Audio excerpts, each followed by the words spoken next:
Are you a self-storage owner or operator looking for service providers to help at your facility? Well, the Storage Business Owners Alliance, also known as the SBOA, has you covered. The SBOA is a premier online hub for connecting self-storage owners and operators to industry-leading products and service providers. We provide one-stop shopping for your business with exclusive offers to save time and money. At the SBOA, we believe by coming together, we help owners and operators grow revenue, gain purchasing power, reduce expenses, improve efficiencies, and increase profitability. We also offer many resources such as our conferences and Self-Storage Unlock webinars to help self-storage owners and operators gain the knowledge needed to become more competitive in the industry. To become an SBOA member or to find out more information, please visit www.thesboa.com today. We can't wait for you to join the Alliance.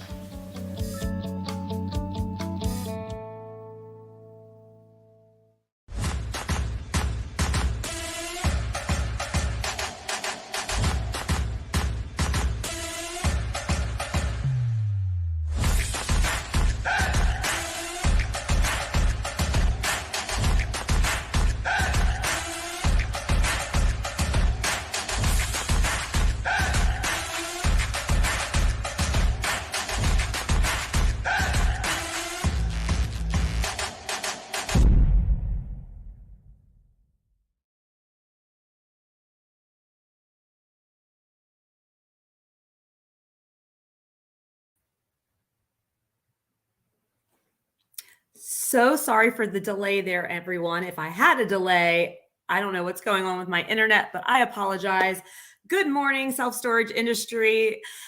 Thank you for joining us again for another Storage Business Owners Alliance version of Self-Storage Unlocked. This is a webinar series that we put on for self-storage owners and operators. It's a free series. We do these 2 to 3 times a month. Yes, they are recorded. So if you miss anything from today's recording, you can go to our YouTube page and you can view the recording there. My name is Jessica Johnson. I'm the Vice President of the Storage Business Owners Alliance, for those of you that don't know me. And again, we love doing this for the industry. We have a great session lined up for you today. A few housekeeping items. If you have questions for the speakers today or myself, please enter those into the chat. I see that you guys are chatting away. That is where you will communicate with us. We also ask a few poll questions throughout the event. So if you would take the time to answer those poll questions, it just helps us to get to know you better so we know how we can service you in the future.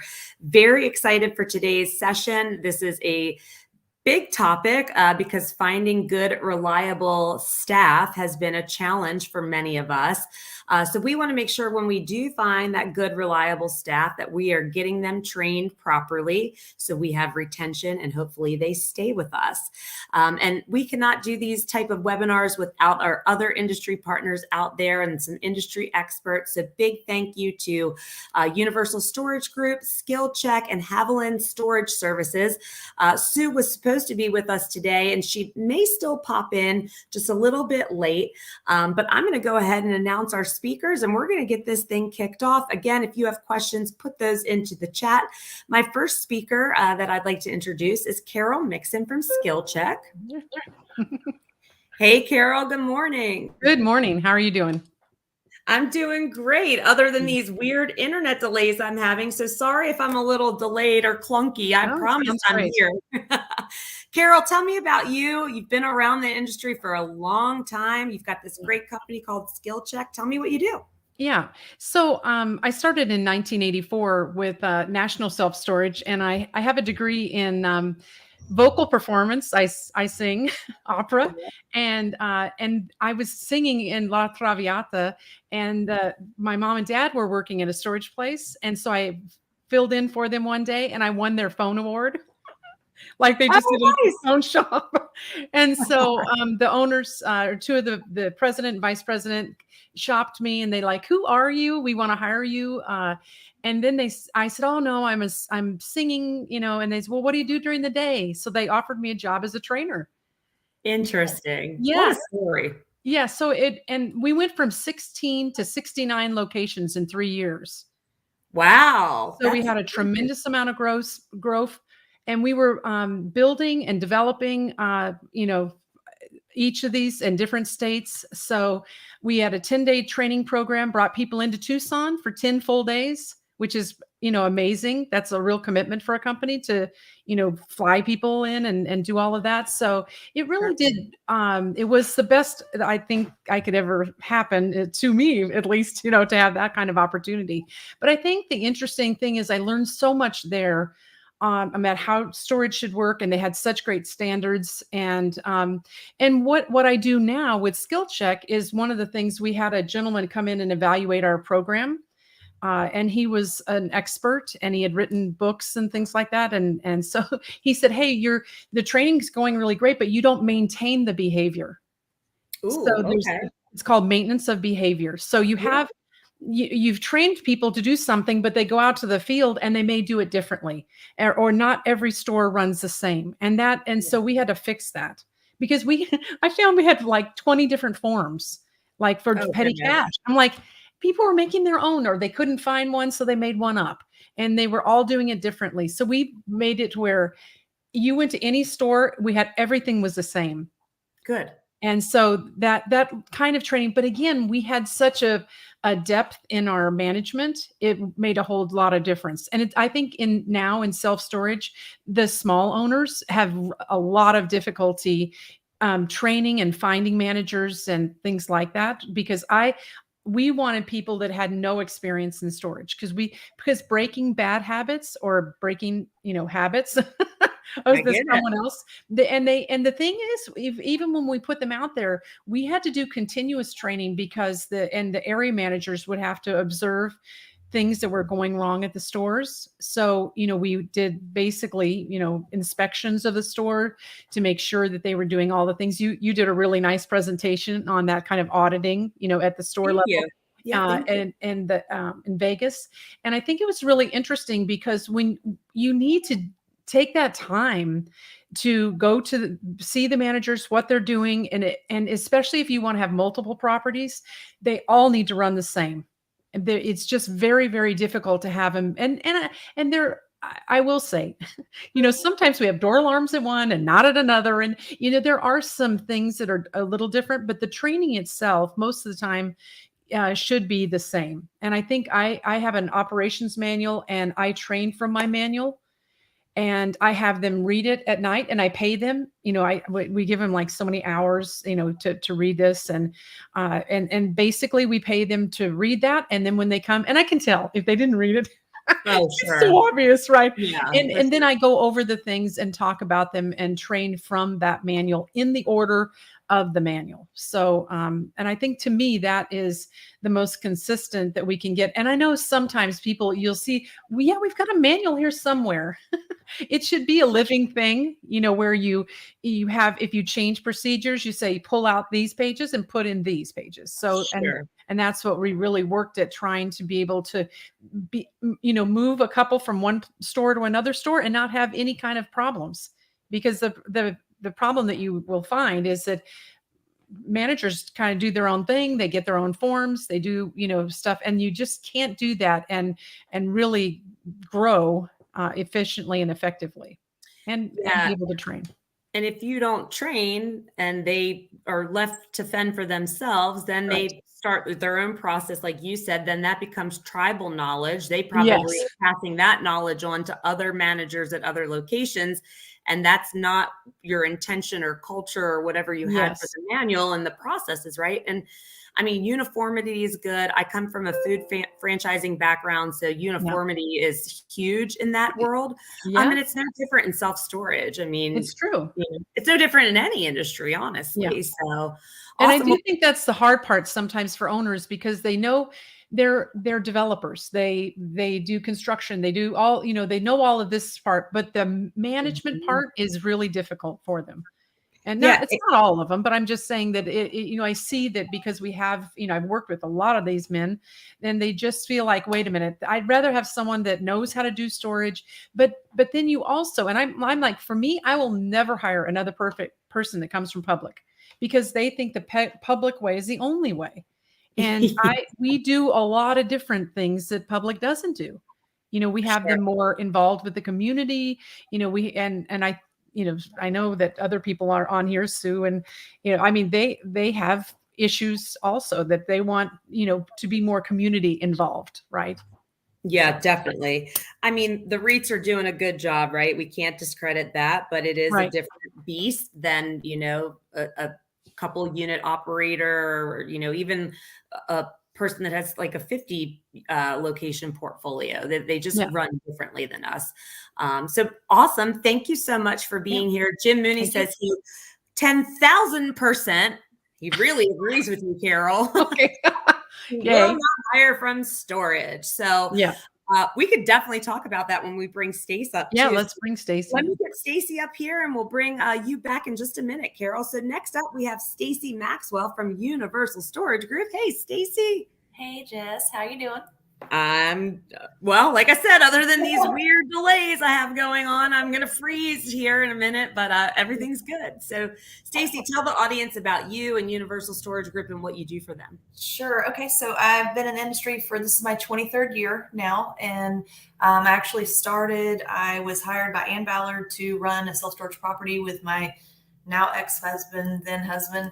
We ran that property for about 3 years, and long story short, we split up, but I stayed with Universal and stayed with Ann, and came to work at corporate office, helping with development of new properties, and kind of saw that Ann was kind of a one-person marketing show at that point, and we really needed a marketing team, a department. So I kind of carved that out, created a marketing department for Universal. 10 years goes by, and then we merged with Albert Hayward's company, RES Management, out of South Carolina, and created Universal Storage Group. Originally, we were a Universal Management Company. Now we're Universal Storage Group. And so then when we merged, AJ is our CEO now, and he said, Stace, I know your background is education, because my first degree was art education with an art history minor. Second degree was business management, which I got in restaurant management. Awesome. But he said, I know you have an education background. We needed a real training program. And so he's like, make a training department. So I said, okay. So created a training department at Universal, and it's won bunches of awards. We've won the Inside Self Storage Best of Business for Best Manager Training 8 times. And Wow. So we have a pretty robust program. Onboarding and training is definitely it's near and dear to my heart, for sure. But Awesome. so been with the industry for a long time. I agree with Carol. I don't like to hire anybody from public storage, because they really are drilled into, this is the only way things can happen. And Sure. we know that you never know what's going to walk in the door in self-storage, and you have to meet the customer where they are. And it's not always right there where you're turning the key. There's so much more to it. So I agree. There's so much to it. So yeah, let's get to it. Let's talk about it. Awesome. Well, we're going to bring up Carol. And like I said, Sue Haviland, unfortunately, was supposed to be with us, had a little bit of a scheduling conflict, but she's going to try to jump in here at the end. So hopefully we can get her on here. So let's start with this. And actually, Sue had sent me these stats last night, and I was really interested to see this. So on average, a company has 44 days to influence a new hire's long-term retention. And Stacie, I want you in a minute to tell us about Universal's retention, because you guys have some great retention. Sure. And then 70% of new hires decide whether a job is the right fit for them within the first month. That's pretty high, right? Mm-hmm. So you got a 70% chance of somebody going, I'm going to stay here, or I'm jumping ship. Which, that costs us money in the training process, obviously. Mm-hmm. And then 80% of employees who have a positive onboarding experience continue to hold their organization in high regard. So again, that's a very high percentage. And my goodness, we've got a lot of things going on out there in the world and economy. So tell me and I'll start with you, Stacie. I'm brand new to Universal. I'm coming in. It's my first day, my first week, first 2 weeks, first month. What does that look like? So before you're going to go through a interview process, you're going to have about 3 interviews on average with different people. And we get a good feel of who the human is. And we do try to hire for attitude and then train for skill, because you've got to have the right attitude in self-storage. You got to be a helper, first of all. I mean, if you're not coming at it from a service point of view, then you're not actually doing the job correctly, in our opinion. So you'll have several interviews. Our director of trainers, Sharon Palace, will reach out to you several times, arrange travel for you, depending on whether we are going to train you at your local store where you're going to be, or we're going to bring you to one of our stores where we have a certified trainer. We do have a staff of USG certified trainers at Universal that are the ones who take care of everything, and they can train by Zoom or they can train in person. Either way, we do love to have that first week at least in person. Sometimes in a pinch, we'll do Zoom for the first week and then come have them in person the second week. But the first week is just training you all the very basics of, what is lien law and what is storage? Because a lot of times they're coming from not storage. So you have to educate them about the storage product to begin with. So that first day, you're going to have definitely your trainer will be there with you. Hopefully your AM, if their travel schedule allows, they will be there with you. You'll be reached out to by phone, by me, by our director of operations, David Dixon, our chief operating officer.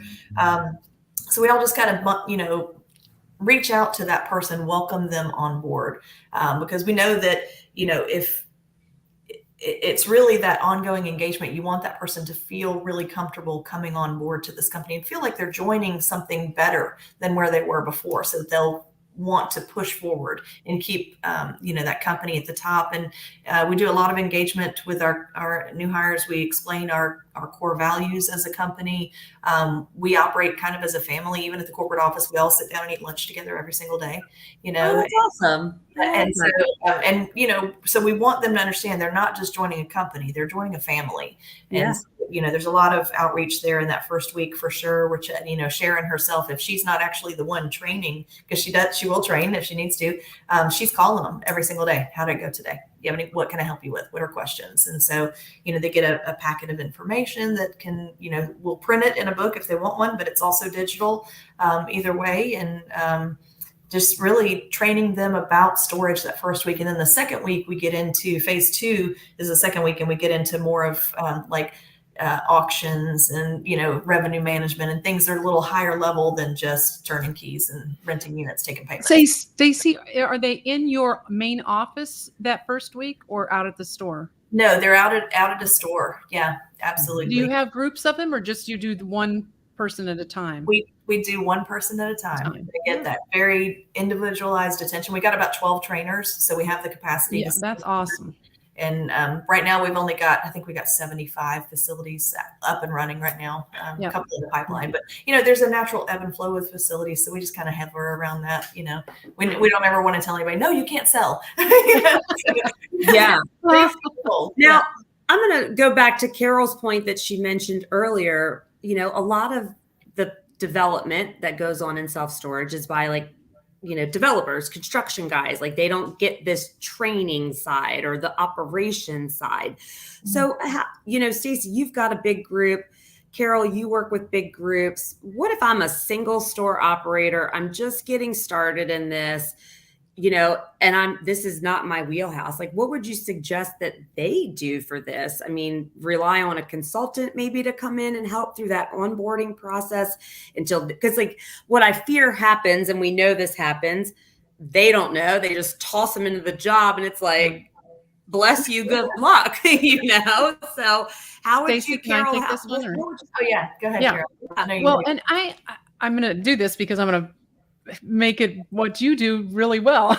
I think, it's interesting. I just don't think small investors that, have one or two stores, they should let a management company do their work, because they just don't have the depth to be able to do that.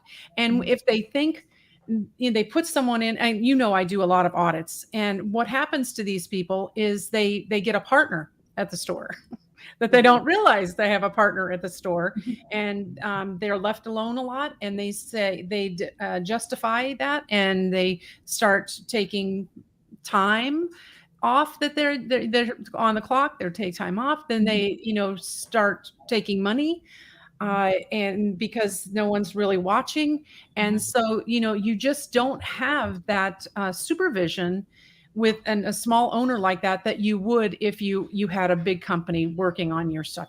There's just no possible way that you could reach that level as a single owner versus a company like Stacie's has.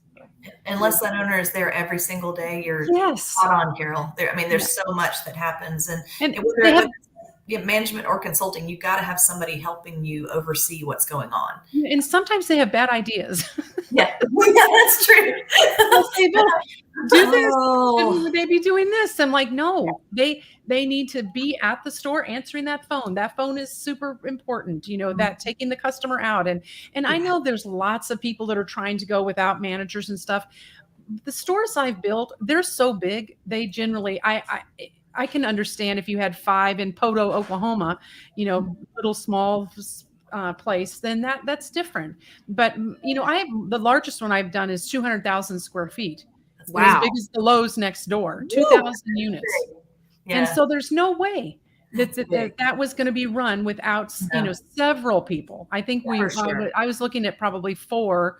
And I did some part-time. I did 2 full-times and like some part-time in case we didn't, because try to figure out, just in case someone doesn't show up. Anymore, that's difficult, right? So I think life happens.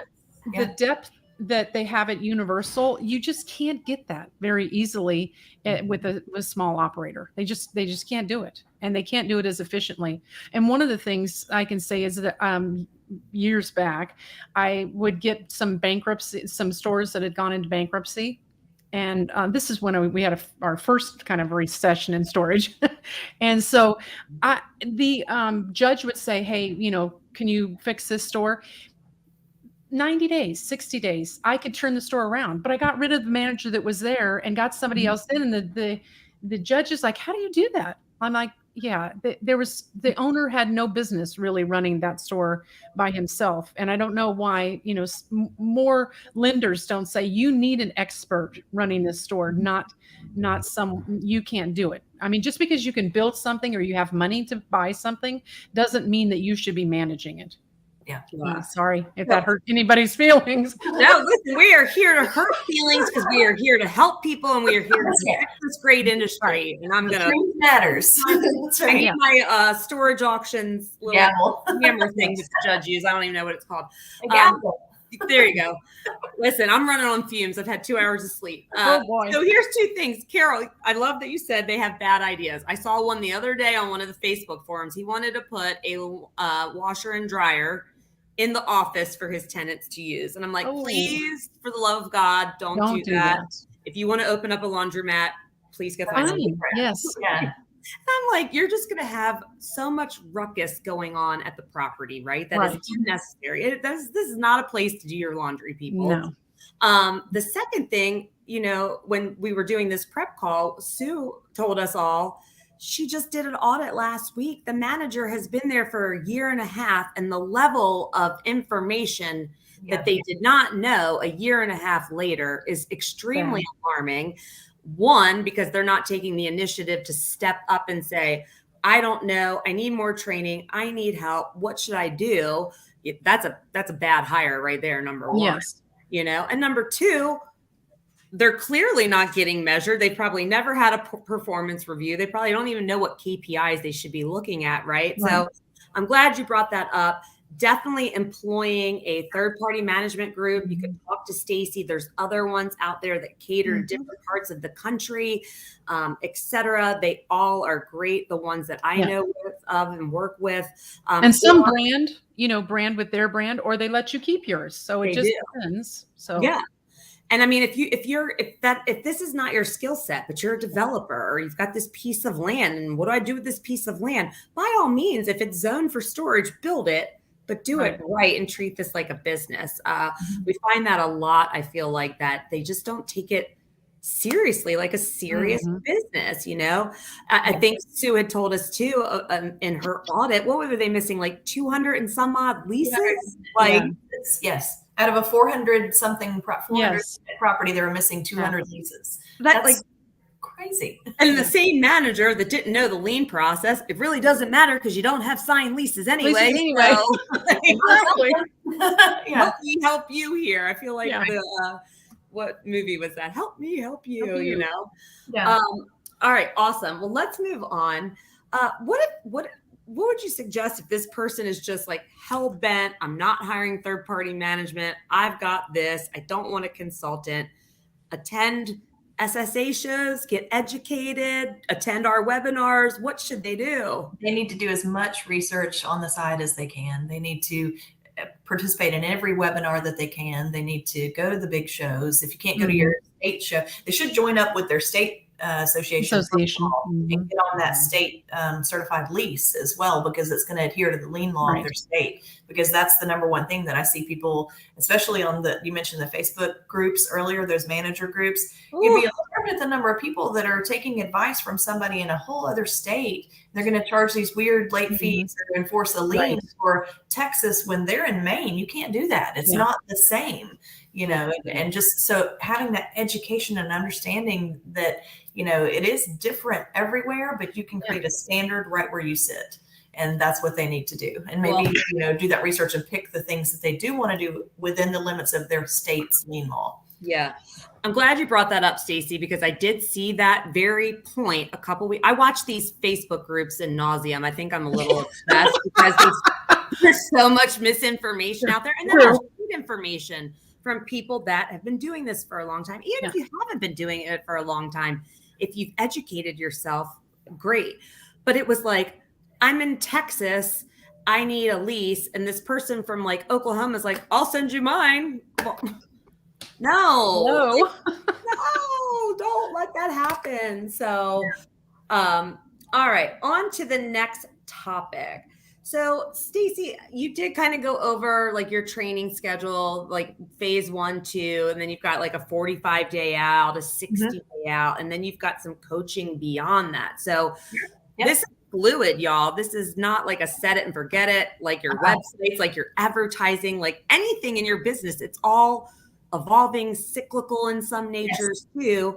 You got to keep moving the needle. So what does continuing education and training look like for you guys? Sure. So we do have the first 2 weeks, phases 1 and 2, and that's, basically storage 101 and then storage 201 is those two, phases. Then that 45 days later, you get your marketing training, because once you've learned the product and you're very comfortable in the store for that month and a half and you can sell the product, then we can send you out marketing to push the product, to sell the product, to be knowledgeable and talk about the product. So they get their marketing training. They learn how to do every little piece of it, from marketing visits to their social media to managing their SpareFoot pages, the constant contact email programs. I mean, there's so much involved in it, in the marketing. So, and that marketing training it's a 1-day concentrated course online with me. And so I do it every 2 months. So it falls, within that 30 to 45, maybe 60 days at the most range for all new hires. So all new hires that are eligible for that class join me in that class. So it's a group setting. And so we can bounce ideas off of each other and they can ask all the questions they want. And I train them extensively there. And then we take them out marketing in their local markets. And I'll either send a trainer or another manager that I know is a good marketer to take them out and market with them. I love to do it too. I wish I could go every time. That'd be great. And then I love local store marketing. It was my passion when I was in franchising. I couldn't get out on the streets enough. It's great. It's really great. And all you're doing is building awareness of that you exist, but then, so that's the phase 3. And then phase 4 is auction training, because auctions, we realize that they happen if you're doing things right at your property and you're collecting rents from everybody and you're calling people who are late and getting them to pay. You don't have that many delinquent customers. You're still going to run into the occasional so far delinquent that you do have to enforce your lien and take them to auction. But that process is so intricate that we reserve it in a separate phase 4 of training. And that comes at the 60-day mark, because that's about when they might have an auction available to them. So, that is such an intense training. We actually hold that every other month for any manager who wants to join, because you can't just train auctions one time and like set it and forget it. It's an evolving, the process itself is pretty standard state to state, but unless you do it every single month at your store, you're not going to pick up on it. So we have that open to everybody, anybody who wants a refresher, because there are some stores where they do such a good job of having their customers pay out and calling late people and getting those payments in. They don't have auctions for 6 months. And then all of a sudden they have an auction, like, oh gosh, I forgot what I need to do. So we have that 4th phase. And then ongoing training for us every single month as a company. We get together on Zoom, and we call it the company broadcast. We've been doing that since about 2005. Actually, I'm on my 4th video platform for that with Zoom, and I love Zoom.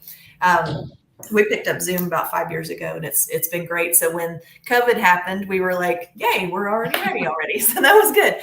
But we do have that every single month. We have a company broadcast, and we because another part, I want to backtrack just a little. Another part of bringing on a new employee is making sure they feel welcomed and engaged and part of the company. And when you're a company where you have, you have your corporate office, but you have all these self-storage facilities out there across everywhere, and you may be an owner at your own office or home, and then you have 1 or 2 facilities out there. You're not with them every day. You're not connected with them every day. So every single month we bring all the managers together in the entire company, actually, together in a Zoom. And we have this broadcast where we tell whoever's birthdays are that month, we tell them happy birthday. We actually sing happy birthday. AJ, our CEO, is actually a great baritone. He will sing himself. I think him and Carol need to team up on the next broadcast, even though she doesn't work for USG. I'm just saying. we need a guest singer sometimes. Yes. When AJ's traveling, I'll call you. Okay. So, we sing happy birthday. We say happy anniversary, and thank you to people who are celebrating an anniversary with us. At Universal, they've been with us, 1 to 30 years. And then we also allow for special announcements from the field. The managers might have a new grandbaby, or they've got married, or their kid Little League won the championship, or whatever it is. And also prayer requests, things like one of our managers right now, her grandson is facing heart surgery. He was born with an issue with one of the valves, and they're going to go in. He's a couple months old. They're going to go in and do surgery. So she was asking for a prayer request, and we honor that as well, and Awesome. so after all the fun stuff, then we do have education. So every single department has the 5 minutes with, so you can have 5 minutes with IT, 5 minutes with accounting, 5 minutes with training, marketing, operations, sales, auctions, just, all the different segments. And it's just that monthly reminder of, okay, here's where I'm seeing some issues, guys. This is what I need you to do. And then I'll have some other training topic that I present on. This is how you do the new gate system, or, we have a couple things that we're testing for gate access with remote. And so maybe we'll go through that, or things like that. But there's always that fun engagement with the employees every single month. And then there's 5 minutes with every single department every single month so that everyone feels connected to every single department as well. And that's what matters. I think it changes. And then annually, we bring every single human in Universal to Atlanta for a whole weekend. And we have our company training and awards banquet for that weekend, which is always a themed event. We always, last year or earlier this year in February, it's always in February before, the season starts. So we get everybody ramped and pumped up, release units, but this past February, the theme was Wizard of Oz. We've done. That's awesome. Were you Dorothy? No, I was not. I was actually the wizard. Okay. Good. I have my top hat and everything, my green coat. And Sharon, our director of training, was Dorothy. But we did superheroes one year. Jim Mooney is in the chat bar. I actually have a picture of him wearing his purple cape, because we all. I've seen that one. Yeah. And we've done the Oscar. We've done all kinds of cool themes, but we make it fun for our people, make it an event that they look forward to coming to, because we're celebrating them. We're training them. We have, a day and a half full of training, but also in between that day and a half, we have our awards banquet, and that is all about them. And so it's a huge event. We have a photo booth, we have a DJ, we have, prizes, we give them, monetary awards for doing a great job for the year, and they get a plaque with it, and big banquet dinner and everything. So it's all about the people, because I think as an owner, a supervisor, if you have people who are manning those storage facilities for you, actually taking care of it, then they are the ones, they're your frontline representative of your multi-million-dollar company, and you have to appreciate them. So that's the philosophy I come at with taking care of our people and making sure they know they have resources. They know when they're brought on, they're given a mentor, they're assigned a mentor. They're told what opportunities for advancement are available for them, where to find the resources they might need to run, the property, how tasks are delegated, who they work with. Oops. Okay, there we go. Sorry, I just got a Zoom call. No, it's okay. No, and Stacie, I want to shout this out to you and Universal, because you shared this. 6 years of service is about average for your property manager. Yeah, that's the field managers we're approaching. That's amazing. 5 and 3/4 years, something like that. So, and then 14 years of service for your corporate level staff. Yes, yeah, and our longest corporate folks are 30 years, and the company has been around for 30 years. So awesome. Yeah. And we're actually celebrating our Pearls of Wisdom tour, celebrating our 30 years with the Pearls of Wisdom tour this past year. I forgot my pearls today. Yeah, I didn't put any. I haven't won any yet. I'm trying. Coming to a show near you. I know. Stacie, I have one quick question for you, and then I'm going to pass 2 questions over to Carol, because you and I were in Tennessee together, and we did these debate sessions, and Stacie did one against Brett Copper from Copper.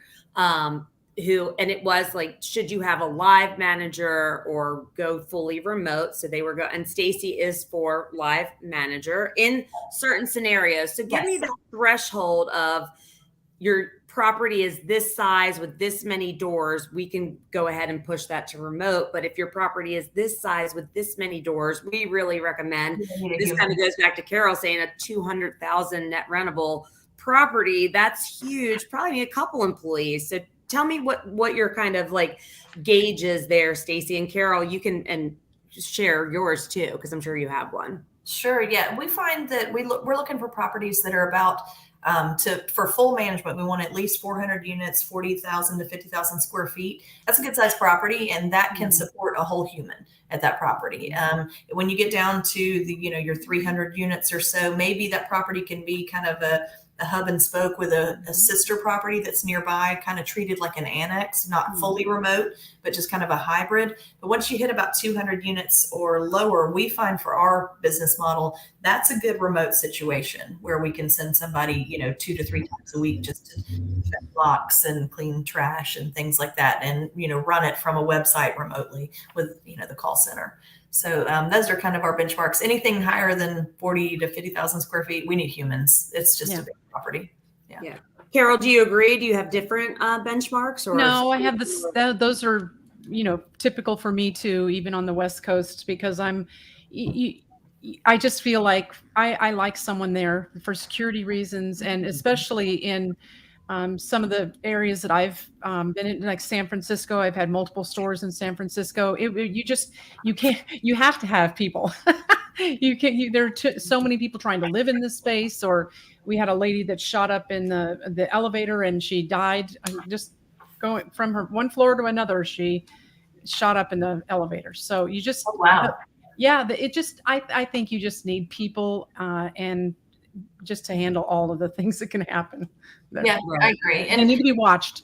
Yeah. And during that debate too, just as an aside, we did, I did a bunch of research before that debate, and we do pull a higher price point with a fully manned facility.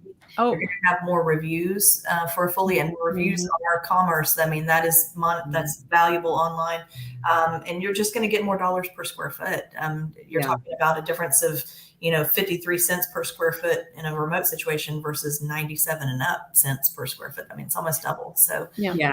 I mean, I think there's pros and cons to both scenarios, right?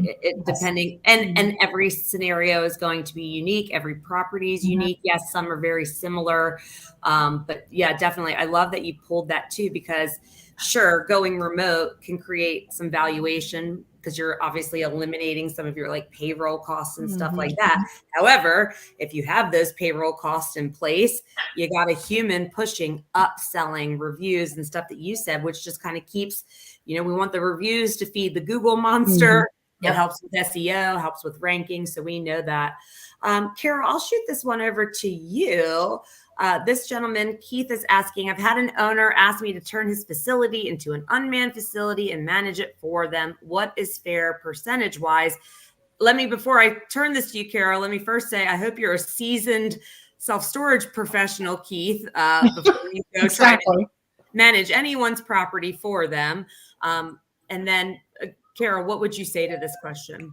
Well, I'm not for an unmanned property, but I didn't say how many units there, right? But I guess, and I'm with you, Stacie, on that. About that 400 is about that place where you really need someone manning the property, and the location. I have a lot of locations in California, so I mean it. It's just the lands of fruits and nuts. So, I mean the people, right? But I worry about just completely having it unmanned and someone not watching. And I just had a recent call that we did because we do the mystery shopping, and Desiree said, "Oh, you got to listen to this call." And the person, he opens the door and he said, "Hey, I opened the door," and he's telling someone the employee that's not at the property. He said, "Hey, I've called several times and I've been trying to get a hold of someone," which is a problem there, right? And then he said, I'm looking in my unit and it's full of like several inches of dust or dirt. And he said, and the manager said, "Oh, just go up to the front and there's some brooms up there and you can just sweep it out and that'll be good." And he said, no, you don't understand. I need a shovel to get all of this dirt out. He said, "You could grow potatoes in it." That's what he said. You could grow potatoes in it. I was like, this is too good to be true, right? On a phone call. And the weird thing is that the manager just did not act in a way that I would want my employees to act.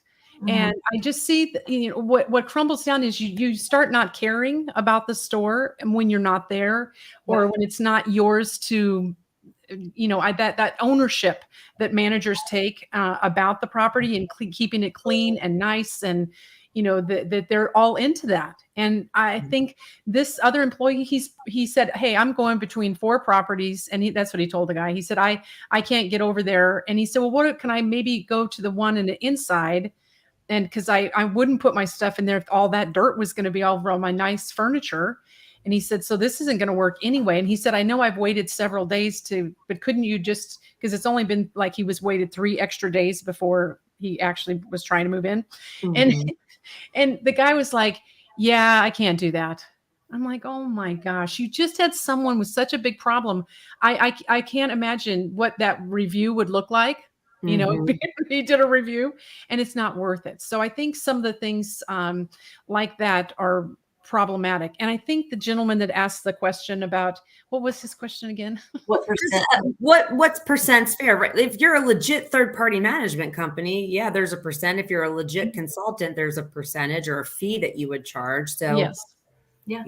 Most third-party management companies are charging around 6% of gross right now. So, in a small property, maybe 8%. Huh? Yeah. Because there's a more involved in getting out there to that small property. There's travel and things that are a little more aggressive on price. And you don't make as much with those small properties, so you get a bigger percentage for smaller, really small properties. And I just think that it's very difficult for someone that hasn't been in self-storage to really take this on and do it well. Yeah.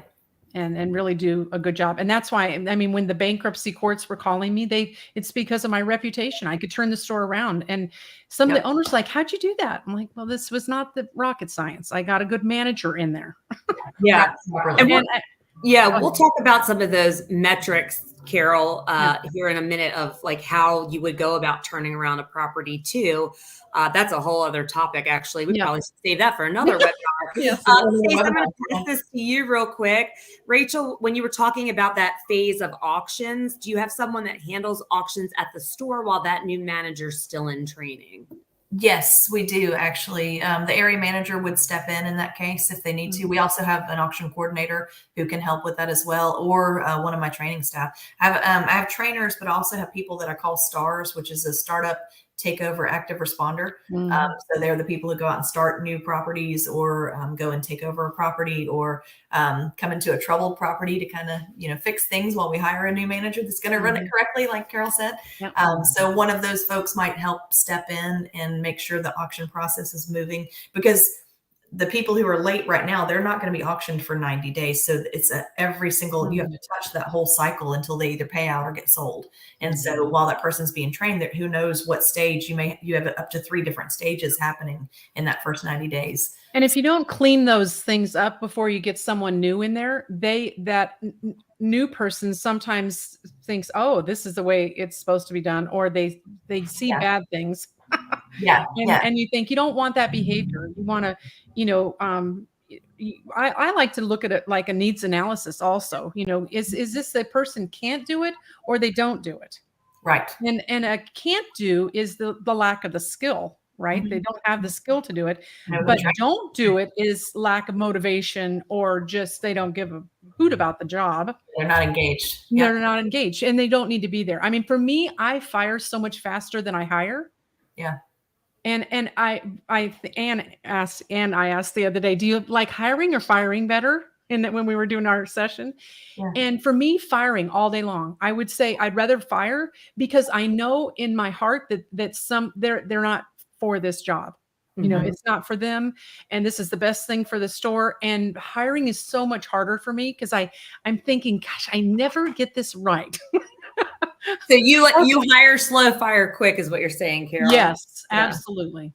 Yeah, it's tough, right? Because of course, you're in an interview process, you're on your resume period when you first come in, and then it's quick to see though when the wheels are going to start falling off of a human, right? So, but Jessica, when people ask about, hey, what kind of manager do we need here or there?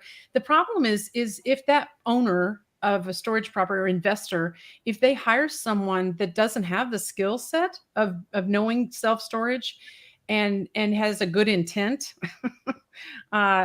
because as an auditor, I have found multiple times people stolen from different people that in fact, there's one guy in Hawaii, 8 times I've audited his stores. And as soon as they tell me, I said, who's the manager? And like, okay, I already know he's stealing. And one time I walked in the door and he packed his scrap up and left, because he knew. Yeah, he worked for me too. But that's why I think when you have an inexperienced person, even it's a very small property, probably you can do it. But the reality is somebody else might rent it up quicker, and you could go on to either building more on that same site, or you could work another site. I mean, if that's, but because the management is something that is an acquired skill. And not everybody can do this and not do it well. And Universal, you guys are you're set apart from others just because of your infrastructure and what you've done, and just the high standards that you have for your employees. And I know even before because I sold my portfolio to StoreQuest, and I know we had the same kind of stuff you did. I mean, I had the same kind of structure, the same sort of things going, but it's hard to do all of that. And you have to have a team, and I just don't think a one-off person could really do all the things they really need to do to oversee, to motivate, to really get the most out of the employees at the storage property if they're not really good at it. Yeah. It's hard. It's not easy. This is not for the faint of heart. Yeah. And we talk with the audit process, like, you can't measure what you're not tracking, right? And you can't progress if you're not measuring. So there's got to be measurements in place. So Mhm. let's talk about some of those key measurements that a brand new manager coming in must learn, like they are the Bible. Like they should be able to rip. It says, I love when you ask this question, because I ask this question a lot to owners too, and they can't rattle it off. I'm like, what's your cost per acquisition on a customer? And like an owner should be able to, like, they should know that number. Maybe a manager not so much, but I think a manager should too. But what are some of those big trigger points that you think a manager coming in needs to know to progress the business? Yeah. So the cost per acquisition or cost per lease is something that has to do with everything that would pay for marketing to bring that in. So our managers aren't really going to pay attention to that. I know it's $83 per person right now, but that's my job to know that. What I want my managers to know is I start with the basics. How many ins, how many outs, what's your net?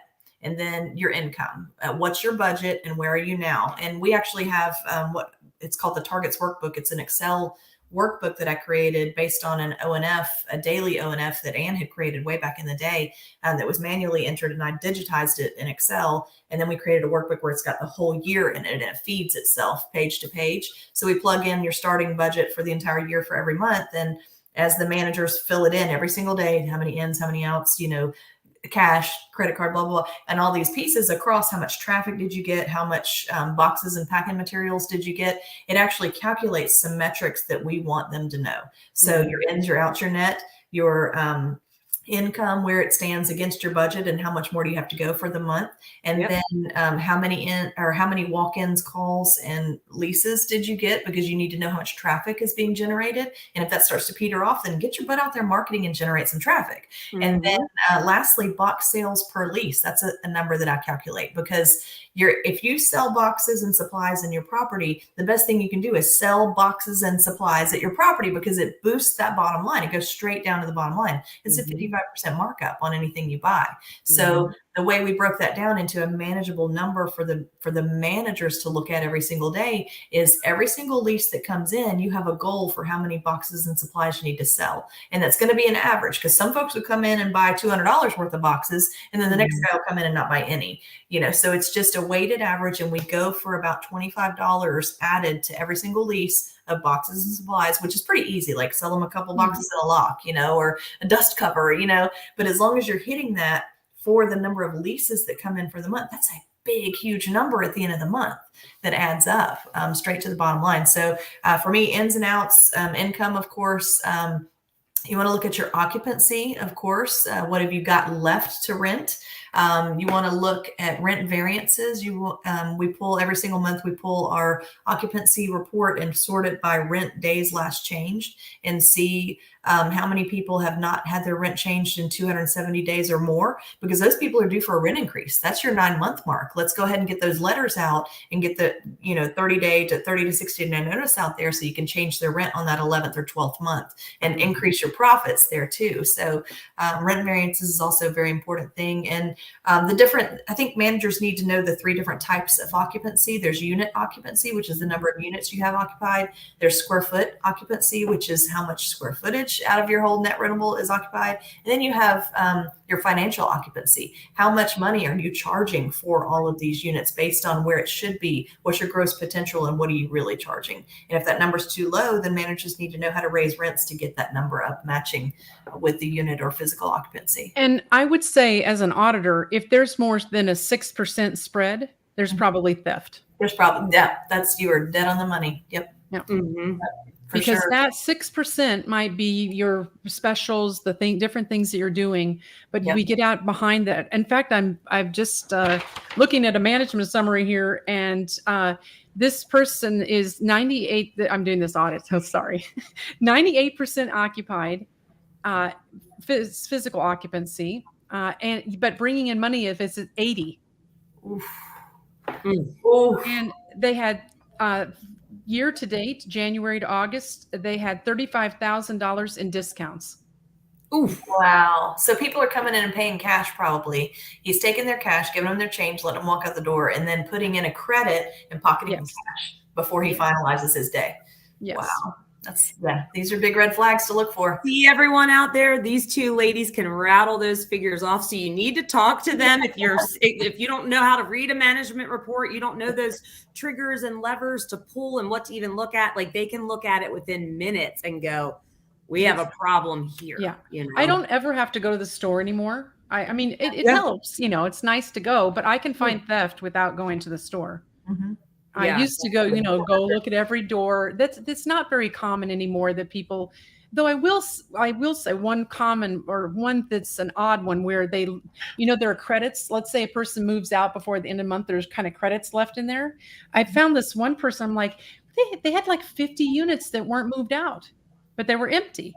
Yet it says that, wait, there's some, it says there's a renter in there, but it's empty.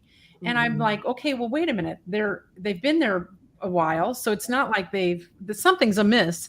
And what they were doing is taking those credits and having another person come in, and they would rent that unit, just change the name. Yikes. Oh, and allow them to roll forward on the credit. Yeah. Yeah. And they might even pocket the money that the person paid for the new lease as well. Yes. Yeah. It's just awful. So the general consensus here I'm getting is you should be auditing your properties on a routine schedule. Whatever that looks like for you, you can determine, but it needs to be done. Please don't do it once a year. It needs to be more frequent than that. We only have a couple more minutes. We could talk about this topic. This could be a 4-hour session probably. But let's talk about real quick. Just some of we've got a lot of technology that's come into self-storage. So I'd like to leave it with this last point, and we'll probably have a follow-up one to this because we didn't get to half of the questions that I wanted to ask two ladies. Gosh, if we would have had Sue, like I said, this would have been a 4-hour session. What are the critical technological and automation systems that you need? Like I'll start, definitely need a property management system of some sort. Please don't do this in a white binder. Please have a system in place that's tracking inventory, tracking your point of sales, all of those things. Stacie, what else would you recommend on the technology front that a manager could come in and be trained on the ins and outs and know very intimately outside of the property management system? Sure, that's definitely. like the whole, right? Yeah, the software for sure, but they also need to know their gate system, their security system. If anything is ever going to go wrong, it's going to be the gate. It's going to either not open or not close. Right. So you need to know that in and out, and controlling access. I think also managers need to know the marketing tools the technology tools that put out there, at minimum, getting on social media, spreading the brand around, maybe email marketing in some cases as well. But also depending on the software or the technology they're using for gate access, it may feed to cell phones. So there may be an app there. So if what you have at your property is that, they definitely need to be well trained on that, because that's going to be a friction point for customers. They're going to have to be like the IT person to help with that system that is the point of sale for the customer as well. What else can you think of, Carol? Yeah, I think, just on a different vein, I really like to think about some of even the needs analysis at the store from the manager's point of view, because having those lack of skill, because sometimes I feel like, is it they can't do it or they don't do it? Right. I mean, because that's a big difference. One's lack of skill, they don't have the sales skills, or they don't have the ability to go fix a little thing that went wrong with the gate, or a door. But other things just are, or don't do, is lack of motivation. So I think, when we're looking at this, any kind of behavioral objectives, or being able to identify things that are going wrong at the property, you have to, is this in their skill set? If it's not, we need to have, because I don't want anyone ever messing with the gate anymore. I've had managers that, I can fix the gate. And I'm like, the guy that did really fix it. He's like, don't ever let your manager do that again, because they screwed it up, and that it's cost you more money because, they broke the chain too. And then So Yeah. it just, I want to actually interject there. When I said yeah.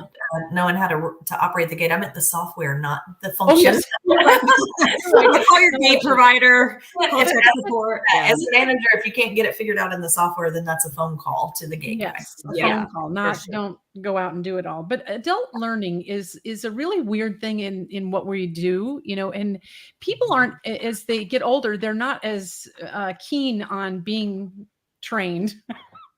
Yeah. They do it their way, but you want to make sure that we know what they're doing, we have awareness of what they're doing, and that also that they make a choice what they are attentive to. We watch to see, they're really good. They stay in the office because there's some office rats. They never want to get out of the office. And you have to get out of the office. You just can't stay in there all the time. So there's so many things that are involved in with the technology and everything else that we do. We have to get them out on the site so they know are the door alarms working properly? Are they, you just can't stay in the office all the time and not know what's going on. So yeah, I think Joel Patterson from Personal Mini Storage is watching. If you are, hi Joel. They've been doing some really great social media. For anyone that knows me, I'm a social media nut. I love great videos, reels, stories, TikToks. Yeah. They literally videoed one of their managers getting in the golf cart, and she did a voiceover of like, this is a day in the life of me doing my property check. She had her checklist, she was checking locks, and she was talking through what that looks like. So even little things like that, newer owners and operators can watch to get ideas from. Yes. So lean in on we're a very friendly bunch in self-storage. We are very friendly with our competitors. And we're going to go like 5 minutes over, guys. I'm so sorry. If you got to jump, go ahead and jump. But I want to get these questions answered because this is why we do these. So Lainey's asking, any thoughts on technology and training process? Yeah, for sure. We're actually in the process of redoing all of our training videos right now. We have a library of training videos where we went through and highlighted, certain processes, a lot of the basics for sure, and then sales skills and things like that. But they get dated. So we're in the process of redoing those videos now. This time when we're doing it, instead of us doing it at the corporate level, we're actually letting our trainers and our business managers shoot these videos. So it is more a day in a life. I love that idea that you mentioned, Jess, because that's kind of more like where we're headed. And so we're adding that layer of technology. Once those are all rebuilt, all the videos are reshot, then they're going to feed into our LMS system, our learning management system, so that it'll be a video with a short quiz afterwards. So we do create that kind of video quiz ability for managers to go either get a refresher or take the quiz for the first time. So we kind of get a handle on what they're picking up. So, but yeah, we do embrace technology, and I'm constantly looking for more ways to embrace technology training, because it creates efficiencies that you can't do, and we do a very one-on-one training system because our trainers are taught to train and meet the manager where they are as far as the style of learning. Are they auditory? Are they visual? Are they hands-on? Do they need to take notes and things like that? So it's very one-on-one. I'm training you today in those first two phases, but supplemented by the technology, and they can refer back to that as well. So yes, definitely embrace technology there. Yeah. When I was in training many, many years ago, like God, 20 years ago, I hate that I can even say that now, but I can say that now, getting old. My training method that I was taught and that I love to teach was the trainer. I'm going to do the auditory and show you while I'm talking what I'm doing. Then I'm going to do the auditory and you're going to show me what I'm doing, talking to you about. And then the third piece is they do both. They talk it back to me and they show it back to me. So it's 3 layers. Right. I do all of it. Then they do a little bit of it. Then they do all of it. Yeah. One last question. Yeah. Thank you. Yeah. And it's effective, right? Because it's repetitive. All of this is repetition, y'all. Like the more you do it, the better you're going to become. And I encourage anyone that's out there on the call today that is a manager, if you're going like, holy moly, I don't have these skill sets. I don't even know what cost per acquisition or cost per lease means, or any of these things that we've thrown out. Raise your hand and go ask for the resources from your group. If they don't give it to you, come to us. We'll give it to you. We've got it. So Rachel's asking, do you leverage e-learnings? If so, what do you think has to be hands-on versus the e-learning?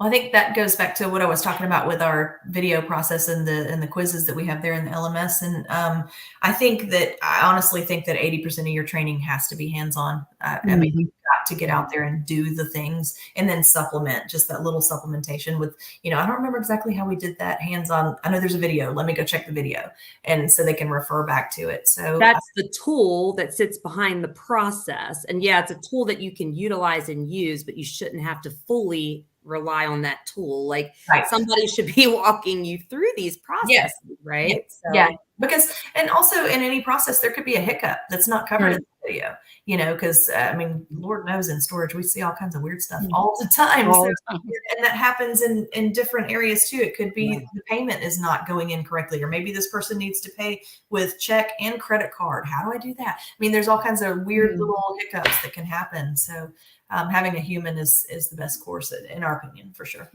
Yeah, definitely. One last question. I'm going to do some final announcements. So sorry, everyone. I'm going to start making these bad boys an hour and a half. They're just too good to cut them off in an hour. Like, they're just too good. And Carol, if you have a process for this too, you can put it out there as well. You have certified trainers over at USG, Stace. What's that process look like? How do you certify a trainer? Okay, so that's actually handled by Sharon, our director of training. Okay. And I'm trying to figure out a way to clone her, because eventually I don't know what I'm going to do. But so Sharon she came to us. She's worked for Universal for almost 30 years. And she came from Kraft, the cheese company. Like she was in a very corporate atmosphere. So as far as directing all of our trainers, she does an incredible job of scheduling and making sure that they know what they need to do. So as far as training goes, we have, for phases 1 and phase 2, we have a full outline of every single thing that has to be trained during those 2 phases, 2 separate outlines that we've written, and it's very robust, and it's mostly prompts for the trainer to make sure we're training what that is. So Sharon will sit down with a person now, first of all, they have to apply to be a certified trainer. Or a STAR, which is our startup takeover team. There's applications for those. They have to put down, as how they're performing in their store. There's a bunch of different KPIs they have to fill out, because we have to know that they're running their store properly if their store needs to be a training store. Like this needs to be a flagship store. So they do this application. If the application passes, that application, if all the pieces are there, then it's sent to a vote, and the vote is all the area managers and the leadership team at the company. And so we all look at this application and go, yes, yes, yes, this person's good. And then we all leave our notes. Okay, I've worked with this person. They're really good personably. I've seen them, handle a customer. I think they'll do a great job. Or this person, they seem to get a little irritated a little too quickly. Maybe they're not going to be a good trainer, because we don't want them to snap at a new hire, or something like that. So it comes to a vote. If that all passes, then Sharon will certify that trainer by sitting down with them and going through the outlines in detail, and they will teach Sharon how to do all of these pieces, and she'll make a correction if she needs to. But if they pass all of those pieces, then she will sign off and certify them that yes, they can train it the way it's supposed to be done. So that's awesome. That's awesome. Well, thank you, ladies, so much for today. I'm so sorry we ran behind. Thank you, audience, for sticking with us through this. I do have a couple more things. Stace and Carol, you can sit behind screen if you want for this. If you've got to jump, you totally can. But if my audience could stick around for another, maybe 4 or 5 minutes, I would love you forever. So stay tuned. We've got some messages for you. Thank you. Do you ever think about your future and where you'd like to spend the most time as you get older? And the most important question that comes to you is, how can I get there? If you're seeing this video, then likely you've heard about what a great investment self-storage can be, so you start looking into it. You spend hours learning about self-storage, and you start to glean some great advice, but also you identify some major issues and questions that you need to answer. If you're brand new to this industry, you may be hearing and seeing so much information that you're feeling confused, frustrated, and maybe even ready to pull your hair out. Well, let Universal Storage Group help you navigate these waters to help fund your future paradise.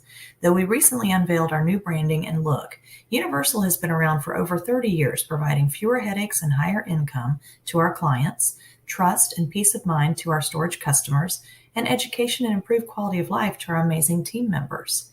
Our services include award-winning full-service management, award-winning consulting services, award-winning manager and owner training, and award-winning developmental services and feasibility studies. When we say what we do for you, we really mean it. At Universal, we are a family looking out for one another from the bottom up. We feel that being the biggest has never really been our goal, but being the best, well, that's what drives every member of our team. With Universal, you just get more. Check us out online at universalstoragemanagement.com or reach out directly by emailing sales@universalstoragegroup.com. We're ready when you are, because what we do for you. In a world where brand experience is paramount, upholding your company's standards demands unwavering consistency in every location. At the SBOA, we understand the critical role consistency plays in driving your business's success.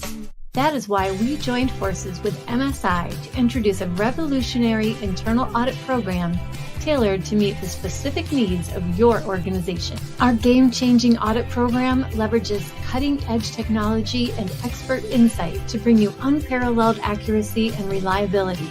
We know that success in this competitive environment is paved with adherence to operational requirements, and every company has its own standards along with state and local regulations to adhere to. So we've made our internal audit system completely customizable, all in a user-friendly app. The app enables on-site agents to collect real-time data and insights from their respective locations. This feature ensures that information is up to date and allows for quick responses to any issues or challenges that could arise. Our internal audit program also has advanced photo and video reporting capabilities. These visual reporting tools allow leadership to visualize non-compliant sites and gain a comprehensive understanding of the issues, with specific examples for clear context, which enhances communication and leads to faster resolutions. And it can be done with just a few clicks and the snap of a photo or quick video. And our program provides an in-depth understanding of each store's performance and challenges. This feature allows for a comprehensive assessment of how well each location adheres to operational requirements and brand standards, helping to identify areas for improvement. Are you ready to take your self-storage business to the next level? Explore our comprehensive suite of services, including internal audit programs, mystery shopping, and reputation management, and unlock your full potential. Contact us today to embark on a journey of excellence and success. 248-954-9000. All right, everyone, a few quick final announcements before I let you all go today. It's lunchtime. I'm sure you're hungry. We will be back in 2 weeks on October the 12th, and that session will be tips on hiring a self-storage consultant. We did talk about that a little bit today. If you feel that you're not seasoned enough to maybe run your operations, hiring a consultant is a good idea. Even if you're in like the development phase, getting a consultant to come work with you on feasibility studies, things of that nature is always suggested. So definitely join us on Thursday, October 12th for another Self-Storage Unlocked from 11 to 12. The week after that, October 19th, is our Storage for Rookies. That is a 5.5 hour virtual training for newer owners and operators or operators that are looking to grow and scale their business. There is a free promo code that is on the bottom of the screen. You can get a free ticket to that event. If you don't get the free ticket code, I believe the ticket's like $49. For 5.5 hours worth of education. $50 is not too shabby, y'all. And we will be live this upcoming weekend. We are headed to Atlanta. We will be at the Southeastern Conference. That is where the GASA and the South Carolina, so that's Georgia and South Carolina states, have joined forces. So if you reside in any of those states or have locations in those states or surrounding states, it's a great conference to come to. You can get that information on their websites, or you can reach out to us and we'll get that information to you. Followed by that, I'm headed to New York. Sadly, Carol's not going to be in New York with me, but I will be up in New York on the 3rd and 4th, I believe. There it is. See, I don't even know where I'm going. Thank God I have Iris behind me because I wouldn't know what I'm doing. But please join us there. If you're at either one of those shows, please stop by and say hello. I'm teaching sessions at both. Would love to meet you and put faces to names and shake hands. And again, these are always recorded. If you miss these, you can go onto the SBOA YouTube page. Please follow us, hit that like button, smash that like button, as a matter of fact, because when you do and you subscribe to our channel, you will get notifications of upcoming webinars that we have and then anything that we have in our repertoire. And we have hundreds of videos of training that we do just like this. So again, thanks for joining us today. See you back here in 2 weeks for tips on hiring a self-storage consultant to help with your business. Hope you guys have a great weekend. Hope I'm able to see some of you this upcoming weekend in Atlanta. Take care, everyone.